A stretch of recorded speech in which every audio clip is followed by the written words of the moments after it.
السلام علیکم ناظرین، آج کی ویڈیو میں ایک معروف کتاب السلسلہ اس کی 414 نمبر روایت زیر بحث لانا چاہتا ہوں، جس میں مدعا کچھ یوں ہے کہ فطرت اسلام کو زیر بحث لایا گیا ہے اور محمد صلی اللہ علیہ وآلہ وسلم سے منسوب ہم کو یہ بات ملتی ہے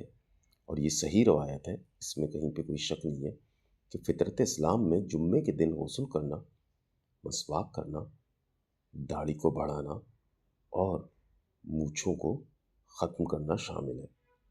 یعنی فطرت اسلام میں داڑھی کو بڑھانا، مونچھوں کو کٹانا، جمعے کے دن غسل کرنا، مسواک کرنا، یہ چیزیں شامل ہیں۔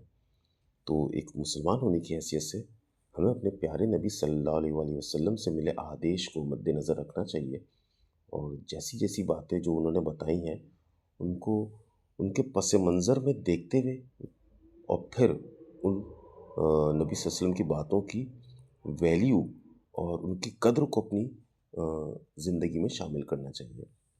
اس روایت میں آگے جا کر بیان ہوتا ہے مجوسیوں کے بارے میں، تو میں یہاں یہ بتانا چاہوں گا، مجوسی کیونکہ داڑیاں کٹواتے تھے اور مونچھوں کا لمبی مونچھیں رکھتے تھے، تو یہ مجوسی جو ہیں یہ زرتشت مذہب کا آپ نے نام سنا ہوگا، آتش پرستی اس میں شامل ہے۔ آپ نے فلاسفر نیٹشے کی کتاب دز اسپوک زراتھسٹرا کا نام سنا ہوگا، تو نیٹشے خود بھی جس قسم کی مونچھ رکھتا تھا اور آپ اگر اس کا چہرہ دیکھیں تو وہ وہی روایت ہے جو زرتشت مذہب کی ہے، اور ہم زرتشت مذہب کو ماننے والوں کو ہی مجوسی کہتے ہیں۔ نبی صلی اللہ علیہ وسلم کی روایت میں